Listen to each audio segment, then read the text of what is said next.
glad to be here today. Obviously, middle of the week. Want to review just a quick review of the game last week. Definitely proud of how our guys responded to the adversity early in the game after the turnover that we unfortunately gave up, and then our guys went back out, and that's what we do. We put the ball down and don't worry about things. And great job by Kyle of being aggressive and getting a good rush. And just proud of how we finished. We got it done. And this week here we have a really good Missouri team coming to town. That's obviously a 7-2 ball club that's been winning, and obviously they come in here. It's an SEC home game. We're excited for it. They present a lot of challenges in regards of just how balanced they are on offense, and 2 receivers, 2 backs, great O-line that can move, multiple quarterbacks. Obviously ready to play. Any questions?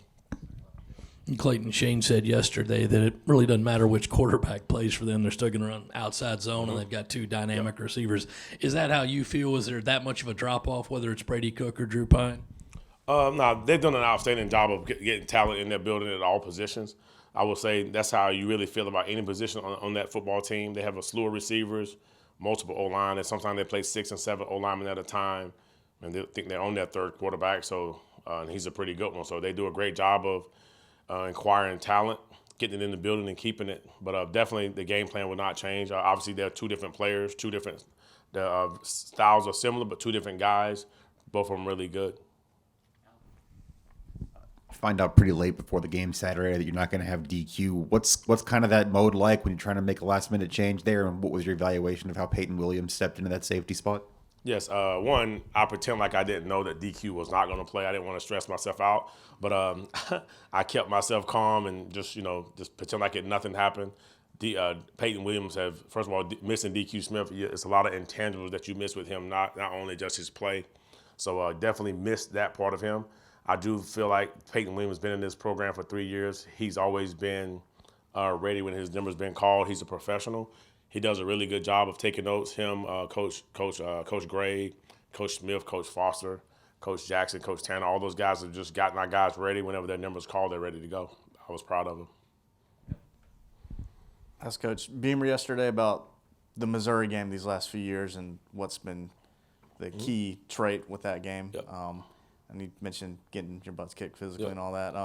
How much has that been a point of emphasis for you as a staff and talking with your players about, hey, if we're going to win this one, we got to be the more physical team? Yeah, we don't have a lot of time to really keep harping back. So it was part of our introduction. We'll probably review it again at the end of this week, right before the game. Go out and remind our guys the kind of game that Missouri is. Like, yes, they do a lot of formations. Yes, they are a lot of formations, a lot of different plays, but they all at the same time, they're a very physical football team. They've been physical in this conference for a while. They played good in November. They played physical. They won their bowl game against Ohio State. So we hit it at the beginning of the week. We hit it at the end of the week, and then obviously every day at practice for ourselves against our offense, we want to play physical, have the physical mindset. More importantly, just understanding what kind of war it's going to be on Saturday. I know. I was looking at Pro Football Focus. They have D Knight rated as your guys' best defender right now. I'm curious, when you guys go and grade out your team, is D Knight at the top in terms of just doing everything?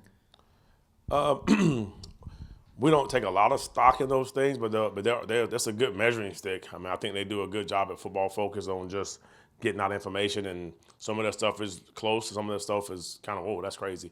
But just with Demetrius Knight from day one, he's been very consistent in who he is as a person. One, I think that says a lot about his play, just how he plays, how he does anything exactly how he does every single thing in his life.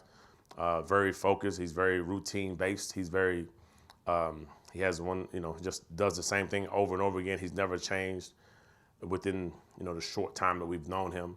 But he plays well. He practices well. He's been playing like that since the spring, and so we're proud of him. And it feeds off on the other players too. Very contagious. Yesterday, Shane just spoke highly of basically all aspects of Missouri's offense, but especially the receiver core. I'm just curious what threat they pose and kind of how you're viewing that. It's definitely, a lot of teams that we play, it might be the first team that we play to put 4 receivers on the field at once, as far as multiple times throughout a football game. So, one, the fact that you have 4, you probably have 8. You have 2 deep that can do it. So They just done a great job of acquiring talent, and they have Luther Burden, speed. They have one with speed. They have Mookie Coop. So he has speed. So they have a lot of guys that can just run up and down the field, and they have multiple players that can really stretch the field. So I think that presents a challenge in itself. We got to do a great job of understanding who they are and what they're trying to do. Second halves, the points y'all have given up, the totals look really low. I don't know how maybe it necessarily compares to years past, but it just seems low. And is there a key for y'all to be able to play so well in the second half? Obviously with A&M and last week at Vanderbilt. I think the key is really going into the halftime and just taking a good look at what we're doing, and if we're playing well, you expect them to change. If you're not playing well, kind of like the A&M second quarter, they're probably going to do what they did the second quarter. So we have to make the adjustment. So you got to make that quick decision. You probably got about 10 minutes to really make some evaluation, really make a decision, basically.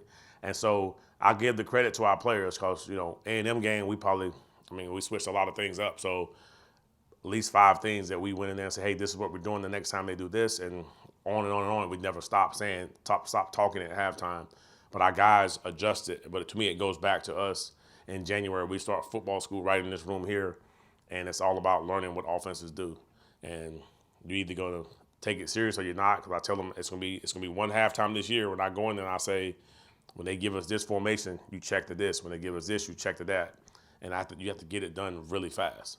But it starts back from our homework from January. But I was proud of how they've been doing it at halftime. So they want adjustments.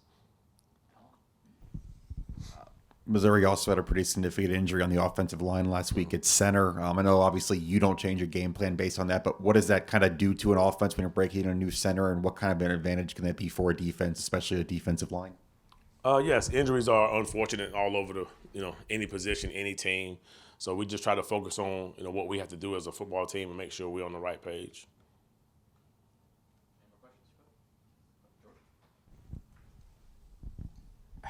How do you use Dylan Stewart to work off Kyle Kennard and vice versa when you're scheming things? The first and most important thing, we got to make sure we understand the game plan, and guys have to just work well together. Our whole front works well together. All of our defense is based off the front. The front and coverage go hand in hand, and we just make sure our guys understand the plan.